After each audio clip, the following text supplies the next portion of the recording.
And we're live. Hopefully all my levels are okay.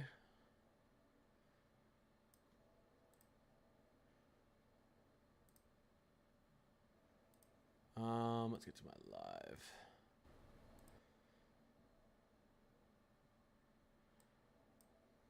How's it going? If anyone's in here, usually someone gets in here pretty quickly. I know that. Although I literally just went live. What are we doing today? That's our latest Euro. Oh, suddenly we want snow in the Ohio Valley, huh? Okay. If you say so.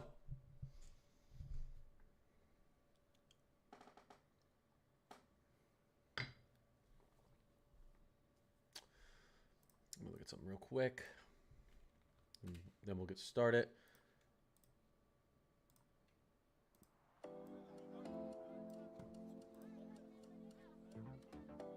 Check, check. You can hear me okay? I think we're good.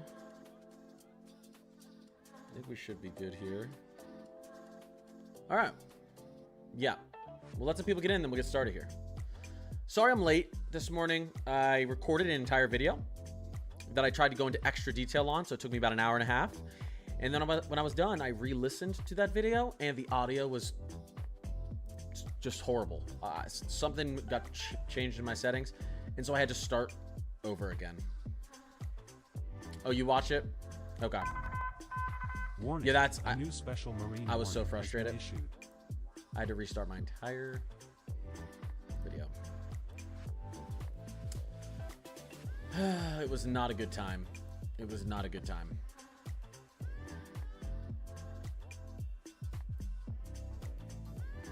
But, you know,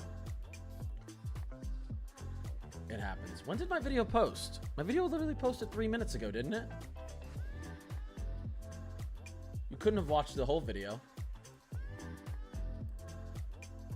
What time did my video post at? Let me see.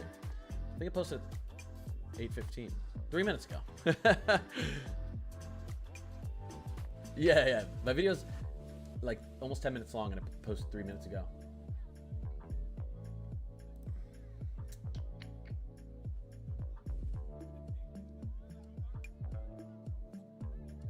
What's going on, everyone? Marissa, what's poppin'? Could have been my one from yesterday. Yeah. Oh my gosh. I went in. I liked the video I made today, but the first time around I took much longer on it and I went into more detail. And when I figured out it was the file was basically corrupted and I had to re-record. Let's say I did it quicker the second time. I still think I got the point across though. Increased signal for southern Appalachians. I'd say so. If you like the Euro, which people like the Euro for snow forecasting. It's a good model. Oh, by the way, there's my wife and Taylor Swift. There's my wife right there. And that's Taylor Swift. Oh, and that's her friend, Lizzie. She also has this on a blanket, a huge picture, blown up picture, and then a bunch of other places too.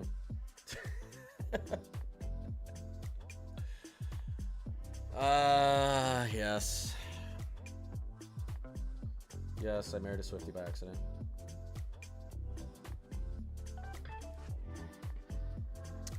This picture was like, I don't know, 4 years ago. This was on the Reputation tour. It's funny because my wife's birthday is December 14th. Taylor's is December 13th. And hers is December 12th. So it's 12, 13, 14, all in December. Any models bringing snow to Minneapolis? There are. I mean, the Euro brings a little bit of snow to Minneapolis. It's going to be interesting to see the NAM. The NAM model brings snow. Short range wants to bring snow. Let's go back to the 06Z. Into Minneapolis. And 12Z is coming out now. We're nowhere near far enough. Let's see. That's 60. What? That shouldn't be on the 12Z. Hold up here. Give me 1 second. What is this doing? Let's go to...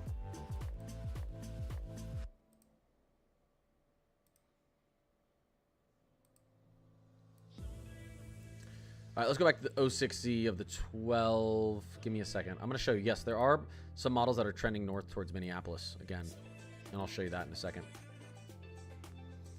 The NAM. Look at the NAM. The NAM likes Minnesota, including Minneapolis. And this is where it stops, but we're going to get an update pretty soon here. So that's good for you guys. I think it's pretty wild what the Euro's trying to do with snow down into the Ohio Valley. Look at this, guys. Randomly, the Euro just got super aggressive with snow down here. We'll see. I don't know if the cold air will be there, but it's possible. Look at the snow showing up on the future reflectivity on the Euro now down there. This isn't heavy snow by any means. If it is, it's flakes, maybe a dusting to an inch. But I find it interesting it's showing there. And if you were to take a look at the latest, if you were to take a look at the, why is that scrolling like that? We're to take a look at surface winter. There we go. I mean, look at that. Give my Ohio Valley people who want snow a little bit of hope, huh? That's the latest Euro.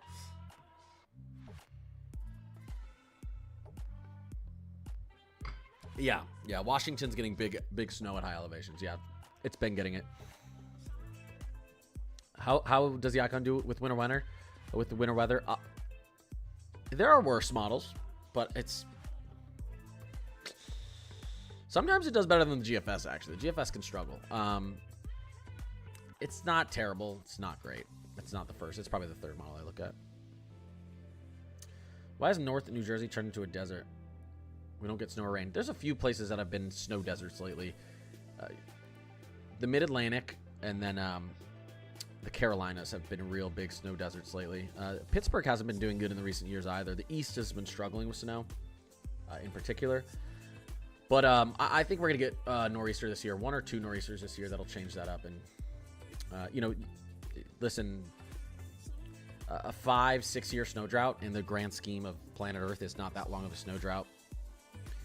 I forget where it was. There was a place over in China that was on like a 10-year snow drought where like they saw like they averaged like 30 a year and they saw like 5 to 10 inches for like 10 years, and they were like, it's never going to be the same. And then for like the last 4 years straight, they've gotten like 60 inches of snow. The climate kind of corrects itself. And not to mention, whether you believe in, you know, climate change, global warming or not, we're exiting an interglacial period, so the oceans are warming. Like if humans didn't exist on planet Earth, our oceans would still be warming. So there's going to be more and more moisture content in the air for our storms to work with every single year, just by a little each year. So the trend for snow is going to keep going up. As the Earth warms, you're going to see actually more snowfall in a lot of places. So yeah, we're in a drought in the Mid-Atlantic, New Jersey. There's a lot of areas that have been in a snow drought for 4 or 5 years. It'll correct itself. I actually expect it to overcorrect itself probably, and over the next 50 years push up the 100-year averages. Yeah, Japan saw massive snowfall last year, and the areas of Japan that saw it had also a big snow drought. And they got like 5 years of snow in 1 year. Like literally, like they got like 5 times their total. So the climate has a weird way of doing that. Well, we don't know that Ohio's going to get snow, but wouldn't this be wild if you had 7-8 inches of snow into central Ohio? This is the latest Euro. We're going to go through all the models, and we're going to do all the stuff. Just give me 1 second, okay? Give me 1 second. Ow! Ow! I just tripped over Gabby. Oh my gosh.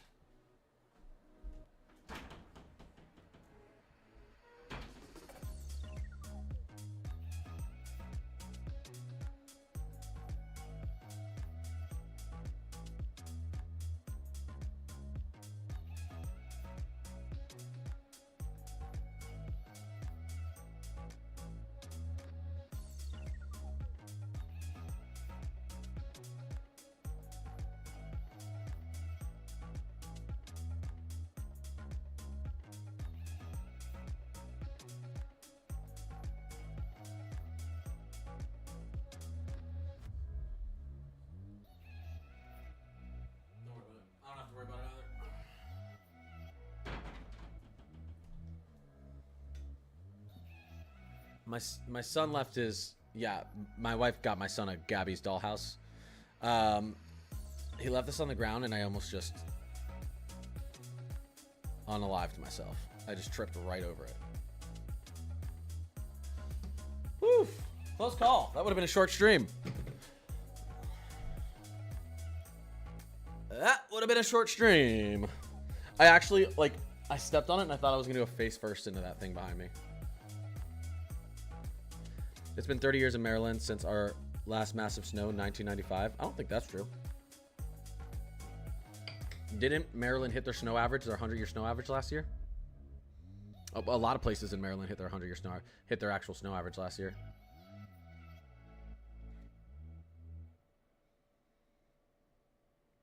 Yeah, multiple places actually received their average. So, I mean, if you get your average snowfall, it's a good year.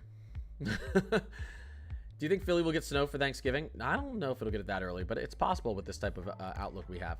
All right, I'm gonna I got a late start, so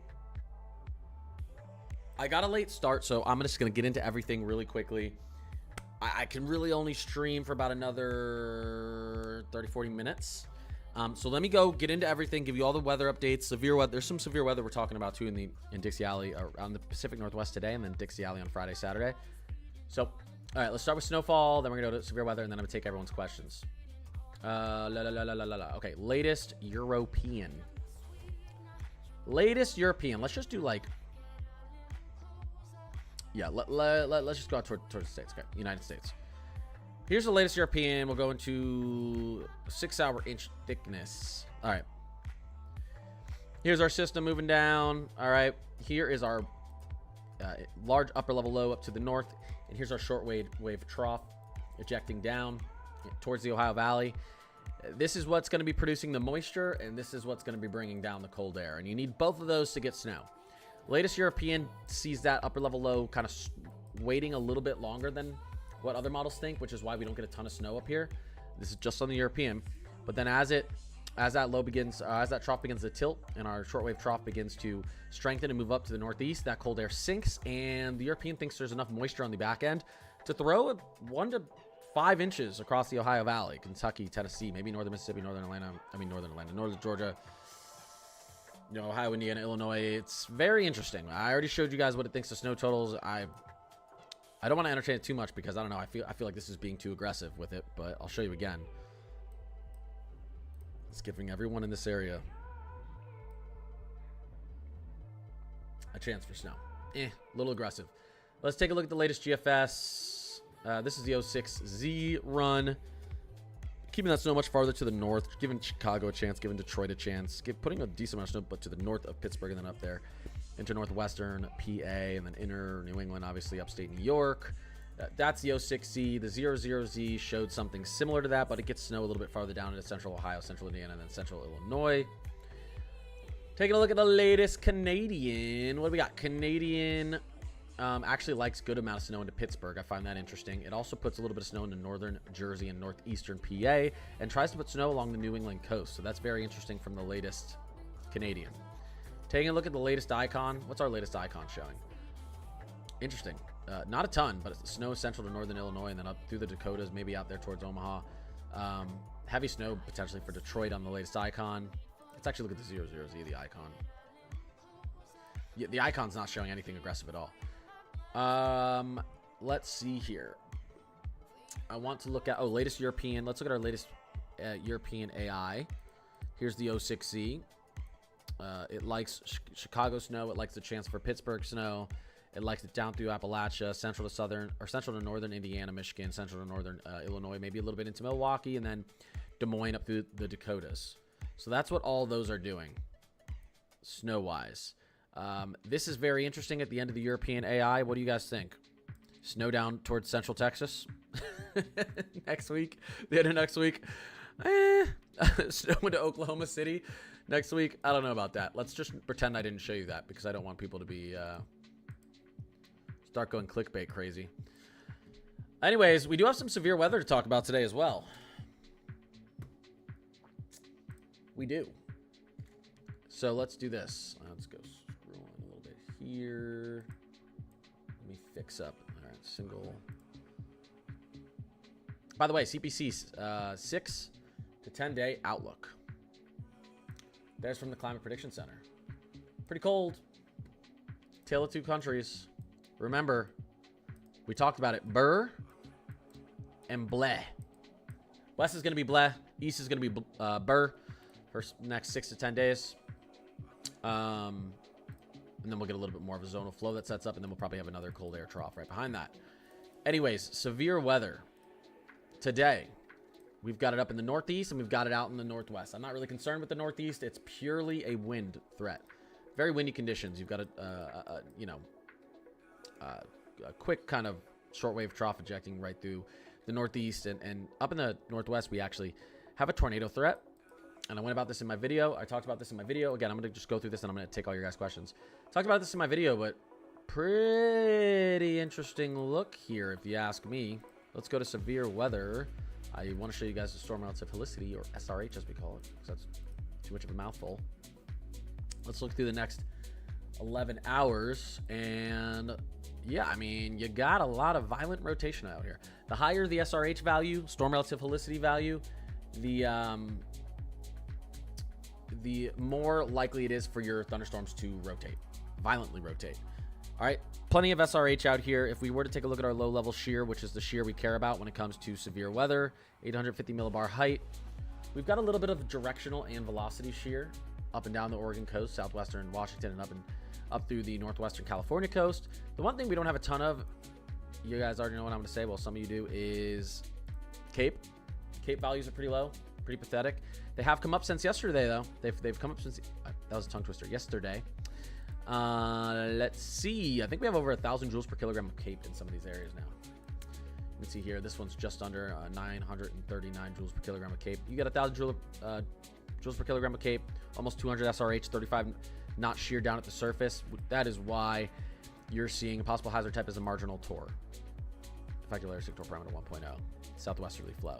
It's not terrible. You can get tornadoes out of this. So if you're up there, don't think that there's no chance you can get a tornado. We could see 2, 3, even 4 tornadoes up here. I don't think they're going to be strong because our instability is so wimpy. But anyways, that's what's going on with that. Getting into day 3, we have, guess what, chat? That looks more familiar, right? You guys are more familiar with this. Nashville, square in the center of this marginal to slight risk. Who knows? Maybe we even go enhanced. I don't think we will, though. If we were to take a look at the latest, well, not the latest. Let's go to the last run of the Rufus. We'll go to the 060. 2 runs ago with the Rufus so we can actually see out far enough. Severe weather, reflectivity. And when we take a look at this, here we go. This is going to be as we get into Friday.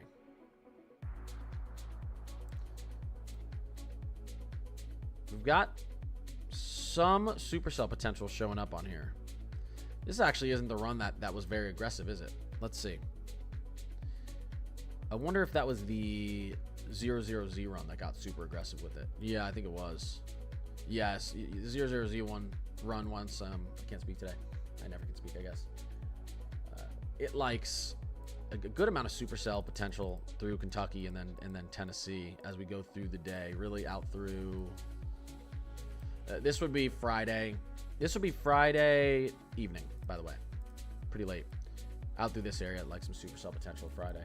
So it's not looking too crazy right now. The Cape values are still pretty low overall. I mean, 2,000 to 2,500 joules per kilogram of Cape is good enough. It's much better than the Northwest, but no surprise, the Northwest just doesn't do severe weather very well. So there you go. Cape values are there. Instability is there. Do we see anything on the sig TOR param? I actually didn't even show the sig TOR param in the Northwest. I'll do that and then before I get to questions, and then we'll get to questions. Sig TOR params, not terrible near Nashville. Let's take a look at our sounding here. You can see we have kind of a rotational and velocity type shear event taking place here on the photograph. Possible hazard type TOR, 2.5 effective layer sig TOR param.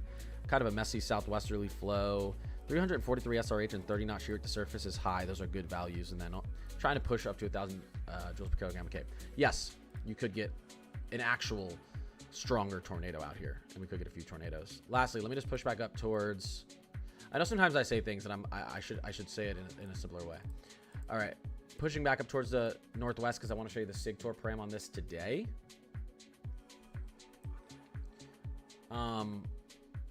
Let's look at the SIG Tour Prem on this today. Not terrible. We got some steep values out here. Look at this one right here.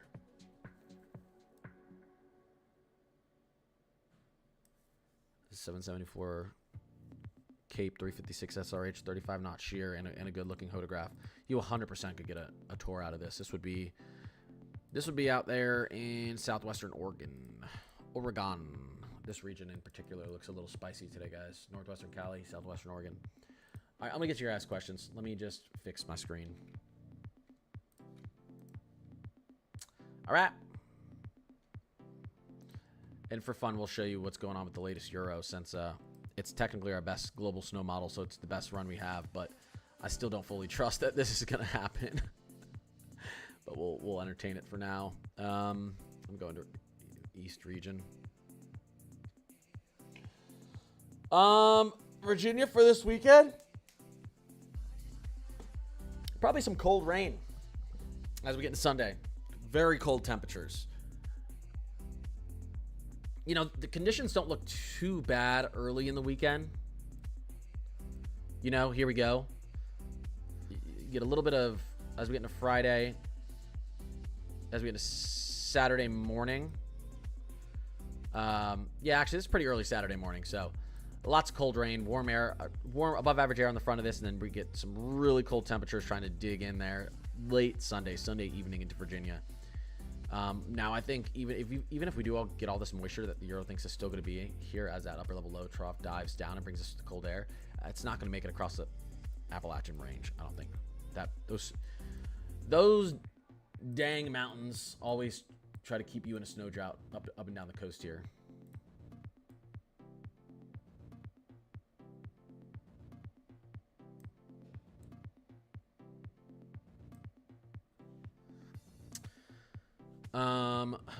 Let me play the 06Z on this.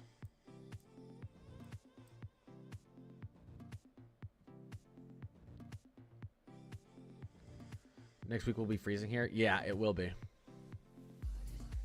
Yeah, ride him, cowboy. I know I got that one. B, what's poppin'? Yali, Alicia, Just Slurp, Jasmine. Where's it? Just Slurp, Jesus. Yeah, did you guys hear what I did this morning? I recorded a video. I tried to be like really particular with this video, so it took me like an hour and a half. I was trying to give good details and stuff, and then I finished and I went to edit it real quick, and the file was like corrupted and the audio was messed up, so I had to re-record it. That's why everything's late today. I'm also drinking out of my Taylor Swift mug because my wife's a Swiftie, and that's her and Taylor Swift. I have to make sure I show you Warning, guys. a new special marine warning has been issued. You don't want to upset a Swiftie. They're crazy. Very scary. Very scary. Very scary. I'll cut that on my stream later so she doesn't hear me saying that. Yeah, it's pretty cool.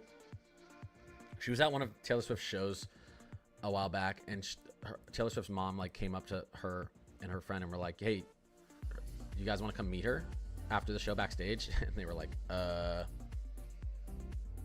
yeah. I guess that's kind of how that happened.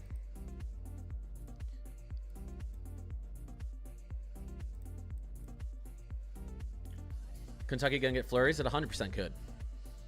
Yeah, it's pretty cool, Chris. 100% could. This is Weatherbell I'm using right now. It's not an app, it's a website, but this website costs a little bit of money. Subscription. I think the non-commercial subscription's cheap. Well, cheap-ish, $18 a month or something like that. $10 to $20 a month. I pay $80 a month for this though because I stream it, so I have to have a commercial license. If you guys knew how much money I paid for everything I show on screen, so I don't get sued and I don't get my videos demonetized and take it down. I pay like $500-600 a month in weather subscriptions to weather software.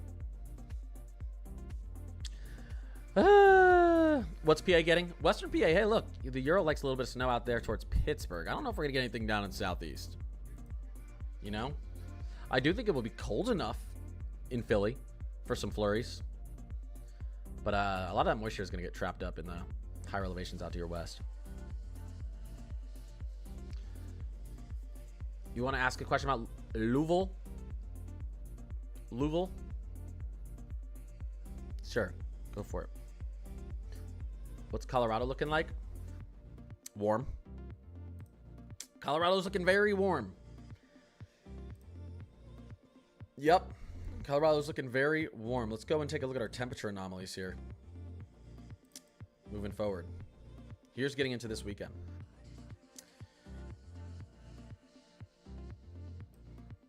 Start to get this ridge out west and then troughing out east. And then it gets even more drastic as we move forward in time. You can see here. Like I said, bleh. Colorado, you're in the bleh for like at least 6 to 10 days. But we do expect some cool air to return down the road here. You can see our cold anomalies trying to push back into Colorado, but some of that warm air sometimes gets trapped in the mountains. Cold air gets trapped in the mountains once it makes it in too.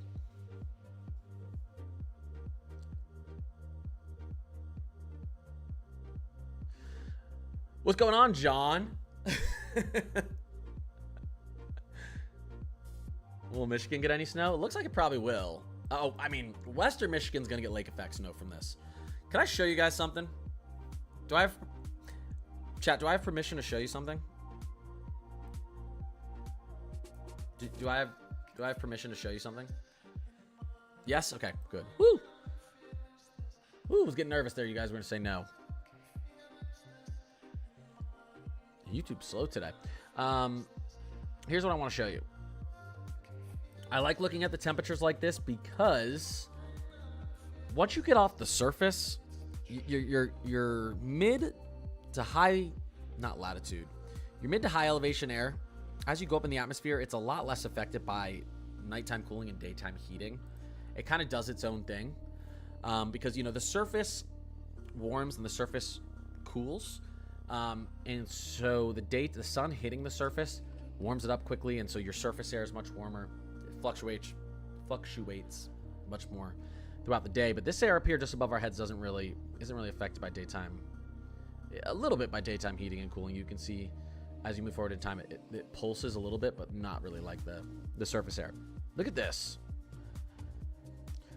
Who in chat thinks that this is the freezing line, okay? This is 32 degrees. Who in chat thinks that that air is supposed to be in Florida in early November? Anyone?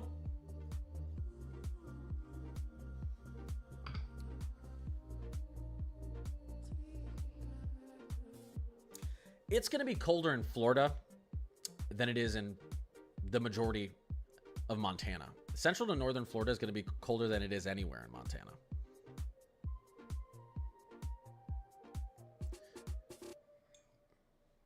As we get into early next week. The turquoise, you see where I did this blue line? This is our below freezing line. This is below 32 degrees. It's 0 degrees Celsius, same thing. So, yeah, dipping right down into Florida. Look at that.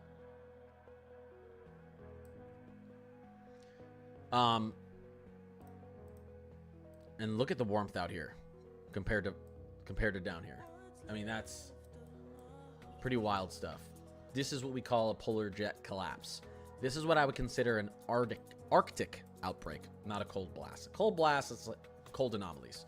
It's a blast of cold air real quick. This isn't an Arctic outbreak. This is Arctic air for this early in the season. But unfortunately, I thought we were going to have a little bit of a negative NAO Greenland blocking setup. It's not there, so there was the chance that this dove down and stuck around for like a week and a half, but it's just going to move in and move out pretty quickly. Starts getting down into the southeast, you know, as we get into late Sunday, then it's there Monday, Tuesday, through early Wednesday, and then it's kind of out of there. Now the northeast, look at New England just continuously getting funnels of this air. Pacific Northwest could continue to see it as well, but shots of warm air will be up there. But anyways, pretty interesting.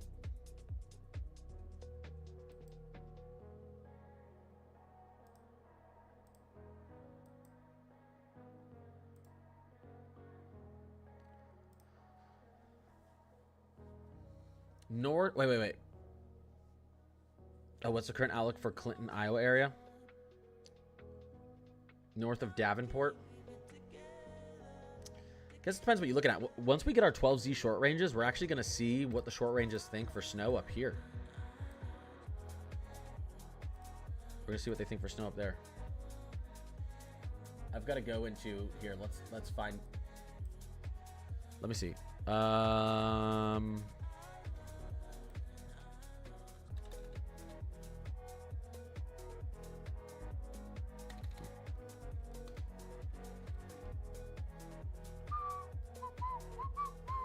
That could be a little bit of snow that flies through Iowa. East central Iowa near Davenport. Latest Euro doesn't like it. GFS does like it. GFS does like it. So. Canadians going a little bit crazy. I really want to see what our Rufus thinks here. Although, you know, this is going to be the first winter I really use the Rufus at all. This is as far as our Rufus sees, right? This is as far as the model goes.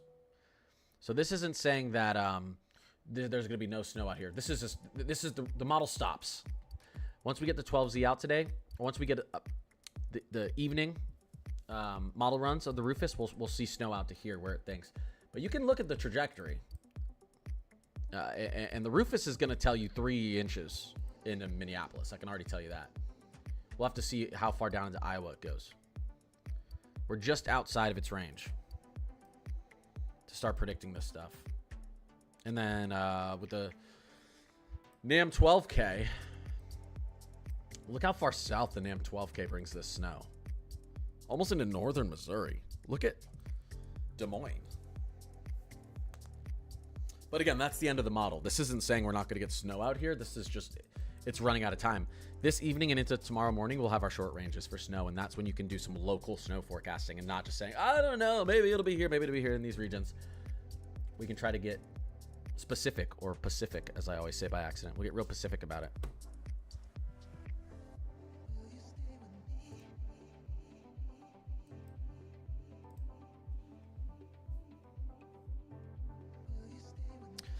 Snow in Des Moines. Well, Kendi, there's a chance for snow in Des Moines Sunday into Monday. The models don't agree. There's a better chance for snow north of Des Moines, but there are some obviously runs like I just showed that are trying to say that snow is going to get far down south into Des Moines. So we want to be really within 72 hours of this event to start doing some better snow forecasting. So we got about another 24 hours. And then I'll get aggressive with my forecasting. Oh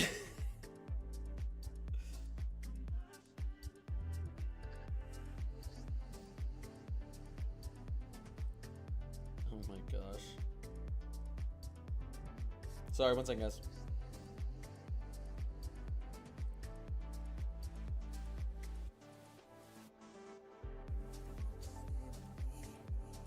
One second, guys. Oh.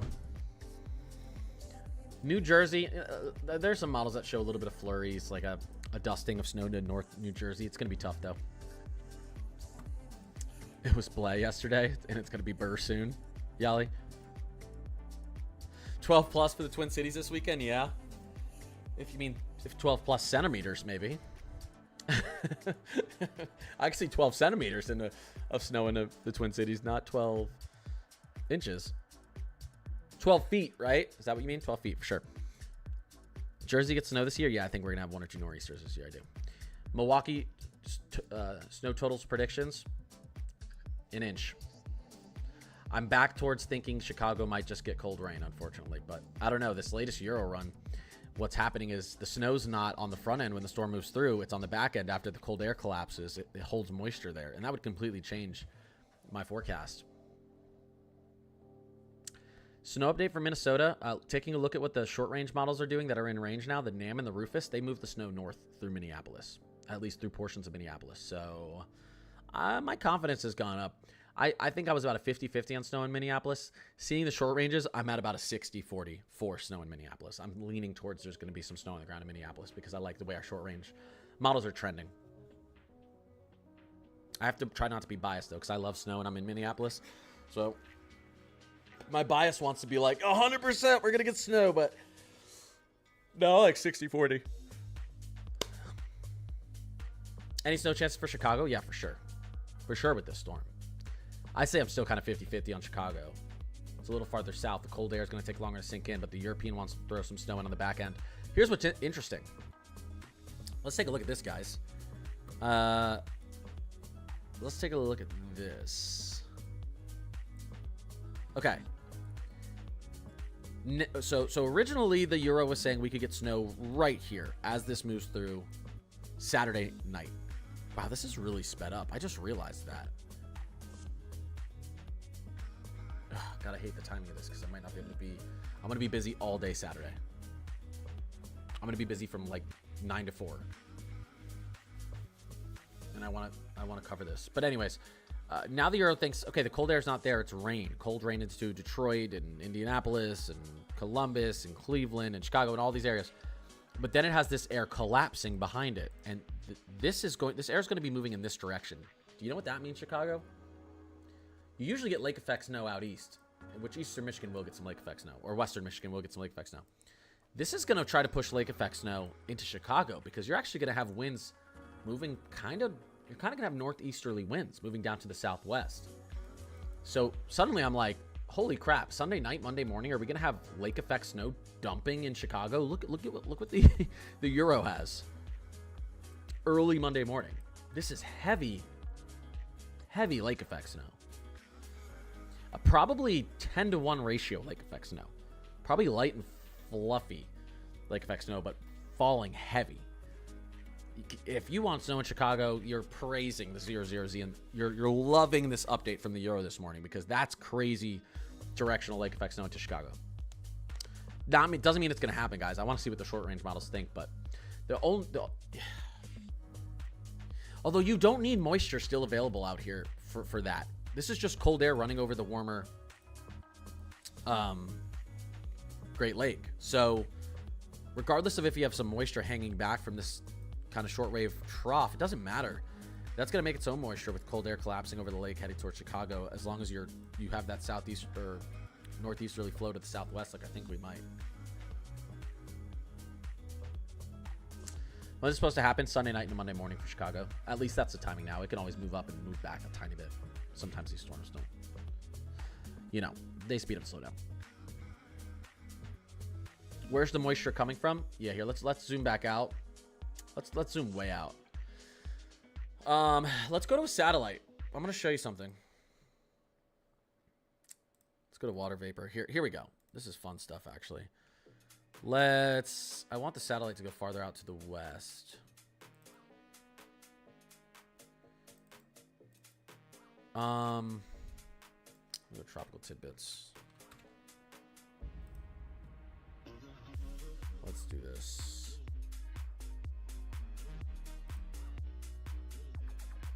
United States is fine, but can I get farther out? Give me a second, guys.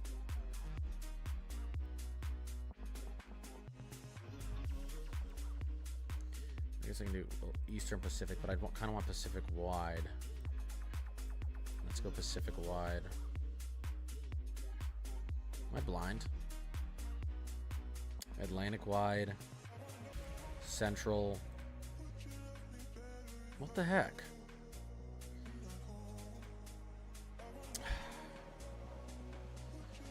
This is annoying. Okay, it's fine. Here, I'll show you it. What's bringing our moisture? It's a shortwave trough that's literally up here. All right. I don't actually. I'd have to.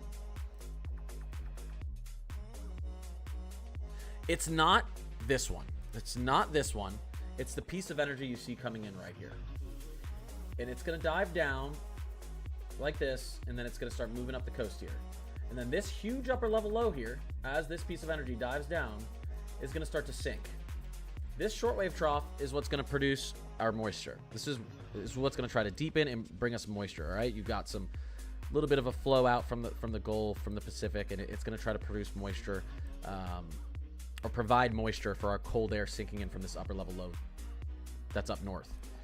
So as we move forward in time, and let's just go back into our Euro. This is a better way to look at it. Here we go. See, there it is. There it is. There's the piece of energy coming in. It's over here on Friday. There's our shortwave trough. Here's our upper level low, sinking, cold air. The timing of this means everything, and I've talked about this in my videos. All right, here we go. The cold air is here. Here's our freezing line right here, our 540 line, 540 isobar line. So this is where the coldest air is. This is where the cold that's going to produce the snow is. But look what our shortwave trough is to the south. Okay, this cold air is still to the north of Minneapolis. This is why the Euro doesn't see snow in Minneapolis, although I think the Euro is a little bit wrong on that. Here we go. And then suddenly that cold air collapses over Minneapolis. This is where you'd have the best chance of getting snow kind of north of this line. This is where shortwave trough is. Notice that's why it's rain under here, snow up here. But watch what happens after this. Look what happens to that blue line. Look at that blue line collapse, right? Look at our 540 isobar line collapse. Look where it's collapsing down to. All the way into here. And now you have a southwesterly flow flying into Chicago, into Indiana, and maybe even providing further moisture down into the Ohio Valley. And guess what? Your 540s down there past Atlanta. It'd be cold enough in Atlanta for snow. I don't think we're going to have the moisture that's available there, though, because we're pulling now from the north. Our moisture is from the south. You're going to get a little bit of moisture feed from the Great Lakes down into Kentucky, maybe northern Tennessee, but that's what's happening. Now, why do other models see a lot of snow into Minneapolis and more in Chicago? Let me show you something real quick. I don't think the Rufus is going to show us our vorticity map, but if it does... Oh, it does! Whoa.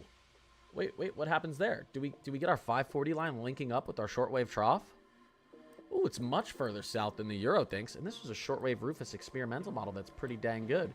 Notice where our 540 line already is, pushing down towards central Minnesota while our shortwave trough is still back here.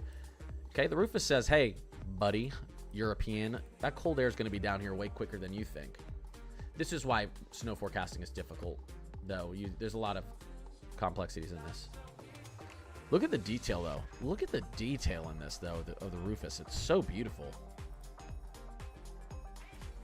We'll go to the upper Midwest and take a look at this. But tomorrow, later on tonight, we're going to have a close-up, detailed view of where our nice little 540 isobar line is. And if I see that thing shift south, you better bet I'm putting my chances of snow up through Milwaukee, Minneapolis, and Chicago. I swear to God. I swear to God I'll do it, chat. I'll do it. Anyways, guys, I gotta get off. New Jersey snow, there's possible for some flakes this weekend, late into the weekend and into the early Monday, but you're not gonna see any accumulation. It's gonna be tough.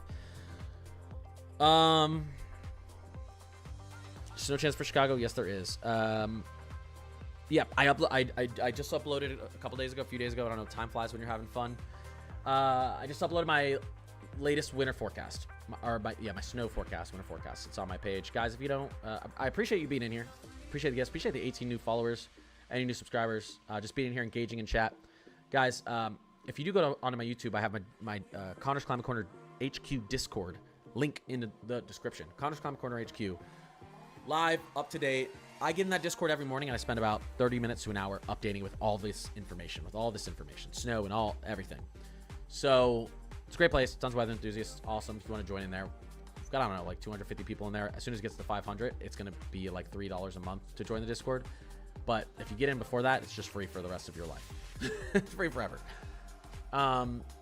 Just want to grow it. I want to grow the community, so it's just free right now. But yeah, I upload videos like this every single day, and I stream like this every single day as well. I'm gonna try to get back into my evening streaming. Right now we're doing morning streaming because I have such a busy schedule. The goal is before next summer to be doing this full time. So I'll be doing morning streaming, evening streaming, morning videos, afternoon videos, evening videos, the whole thing.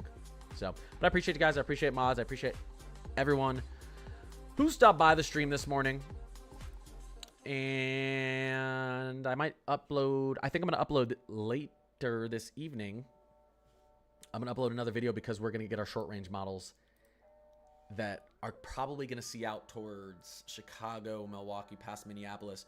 So I want to see if our NAM and our Rufus and all our other short range models are seeing what they're seeing with the snow, because I think they're trending maybe even a little north. We'll see. So I'll upload another video later. I'll be back streaming tomorrow. More videos tomorrow. You guys are awesome. Everyone have a good day. Peace.